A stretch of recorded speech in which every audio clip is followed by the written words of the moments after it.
کہ گزشتہ جمعے میں اس بات کا اعلان کیا گیا تھا کہ ہمیں اور آپ کو یہ خوش قسمتی ہمارے اور آپ کی ہے کہ اپنے اس عظیم و شان ملک میں ہمیں اپنی شریعت پر عمل کرنے کا پورا قانونی اختیار اور حق حاصل ہے، اور یہ قانونی حق اور اختیار کسی سیاسی پارٹی یا کسی حکومت نے ہمیں نہیں دیا، بلکہ ملک کے آئین اور ملک کے کانسٹیٹیوشن نے ہر شہری کو اپنے مذہب پر پوری طریقے سے عمل کرنے کی آزادی دی ہے۔ ہماری شریعت کا جو ایک حصہ یعنی مسلم پرسنل لاز ہیں، اس پر عمل کرنے کا ہمیں اور آپ کو قانونی پوری آزادی اور پورا اختیار ہے۔ اور بعض لوگوں کے درمیان یہ غلط فہمی پھیلاتے ہیں کہ مسلم پرسنل لا کسی انسان کا بنایا ہوا قانون ہے،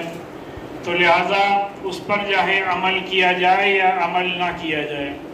اور اس میں تبدیلی بھی واقع ہو سکتی ہے کیونکہ وہ انسانوں کا بنایا ہوا قانون ہے۔ یہ بات بالکل ہی بے بنیاد اور جھوٹ اور فریب پر مبنی ہے، کیونکہ ہر مسلمانوں کو اس بات کا علم ہونا چاہیے کہ ہمارا مسلم پرسنل لا کی بنیاد کچھ اور نہیں بلکہ صرف اور صرف قرآن و حدیث ہے۔ اگر آپ قانون نکاح اور قانون طلاق کو آپ دیکھیں گے تو اللہ تبارک و تعالیٰ نے اپنے مقدس کتاب قرآن کریم کی 5 صورتوں میں ان احکامات کو بیان کیا ہے، یعنی سورہ بقرہ میں، سورہ نساء میں، سورہ احزاب میں، سورہ نور میں اور سورہ طلاق کی تقریباً 30 آیتوں میں اللہ تعالیٰ نے قانون نکاح اور قانون طلاق سے متعلق احکام بیان فرمائے ہیں۔ اسی طریقے سے وراثت سے متعلق احکام یعنی کہ انہیریٹنس یعنی پراپرٹی سے ریلیٹڈ جو احکامات ہیں، ان کو اللہ تبارک و تعالیٰ نے قرآن مجید کی سورہ نساء کے پورے ایک رکوع میں بیان فرمایا ہے۔ اسی طریقے سے جو زوجین کے معاملات ہیں، ان کے جو حقوق اور فرائض ہیں، وہ بھی اللہ نے قرآن کے مختلف صورتوں میں بیان فرمایا ہے۔ اسی طریقے سے ہمارے آقا نبی پاک صلی اللہ علیہ وسلم نے ایک دو نہیں سینکڑوں احادیث میں یہ احکامات کیا ہیں اور ان پر ہمیں کس طریقے سے عمل کرنا ہے، اس کی تفصیل بیان فرمائی ہے۔ کہنے کا مقصد یہ ہے کہ مسلم پرسنل لا سے ریلیٹڈ جو یہ معاملات ہیں، چاہے نکاح کا ہو، چاہے طلاق کا ہو، چاہے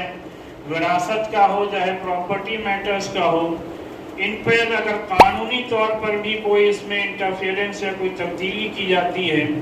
تو اس کا مطلب یہ ہوگا کہ مسلمانوں کو اس ملک میں کہیں نہ کہیں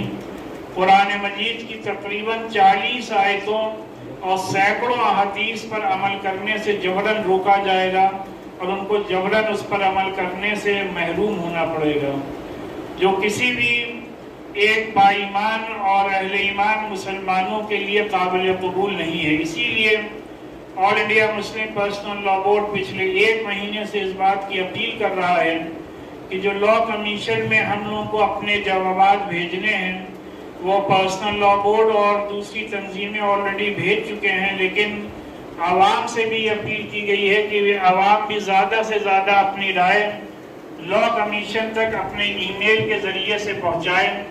جس سے کہ کمیشن کو یہ معلوم ہو سکے کہ اس ملک میں ہزاروں اور لاکھوں نہیں بلکہ کروڑوں مسلمان یہ چاہتے ہیں کہ ملک میں یونیفارم سول کوڈ نافذ نہ کیا جائے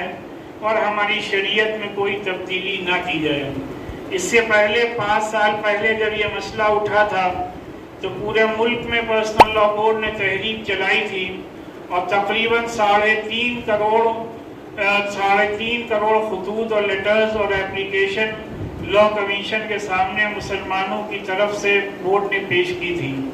جس میں کہ تقریباً 2.5 کروڑ اپلیکیشنز مسلم خواتین یعنی عورتوں کی طرف سے تھی۔ تو جو یہ ایک افواہ پھیلائی جاتی ہے، غلط پروپیگنڈا کیا جاتا ہے کہ مسلم خواتین یہ نہیں چاہتی، کہ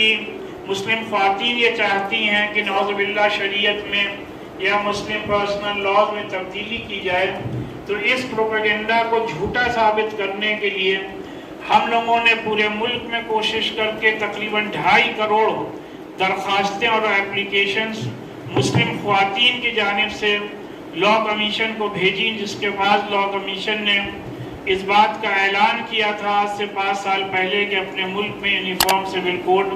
کے نفاذ اور امپلیمنٹیشن کی کوئی ضرورت نہیں ہے۔ آج رات کے 12 بجے تک کا صرف ٹائم ہے، آج آخری ڈیٹ ہے، صرف 12 بجے تک یہ اپلیکیشن ایکسیپٹ ہوں گی۔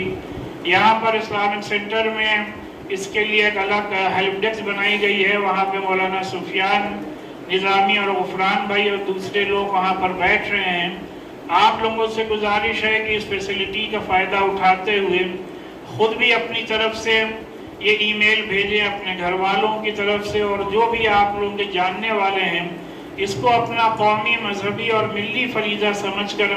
ہمیں اور آپ کو اس سلسلے میں یہ کوششیں کرنی ہے۔ اللہ تبارک و تعالیٰ سے دعا ہے کہ اللہ تعالیٰ ہمیں اور آپ کو اپنے اس عظیم الشان ملک میں پورے عزت اور وقار کے ساتھ اپنی شریعت پر ہمیشہ عمل کرتے رہنے کی توفیق عطا فرمائے۔ وآخر دعوانا کہ وہ اس کو اسکین کر کے اپنی رائے ووٹ تک پہنچا سکتے ہیں، لا کمیشن تک پہنچا سکتے ہیں۔ جو تاریخ کے مدرسہ آج رات 12 بجے تک کی ہے، یہی وجہ ہے کہ عیدگاہ میں بڑی سنکھیا میں نمازی ہیں، وہ عید کی نماز پڑھنے کے بعد جو پہلے کی نماز ہوتی ہے اس کو یہاں پہنچ کے اوپن کی اوپن کر دیا آپ نے، سبھی لوگ آگے بڑھا رہے ہیں اور یہ پورا سب کچھ آلریڈی مطلب ووٹ کی طرف سے ہے، لا کمیشن کے علاوہ آئیڈیا جی دیکھیے آل انڈیا مسلم ووٹ کی جاتی ہے، کیو آر کوڈ وہاں سے جاری ہوا تھا، تو اسلامک سینٹر آف انڈیا نے یہاں پر ایک انتظام کیا بہت سارے لوگ اپنا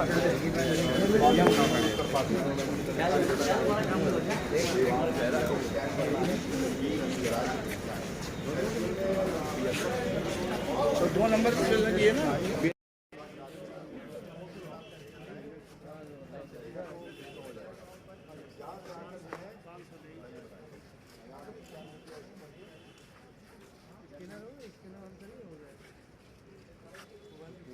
اسکین کریں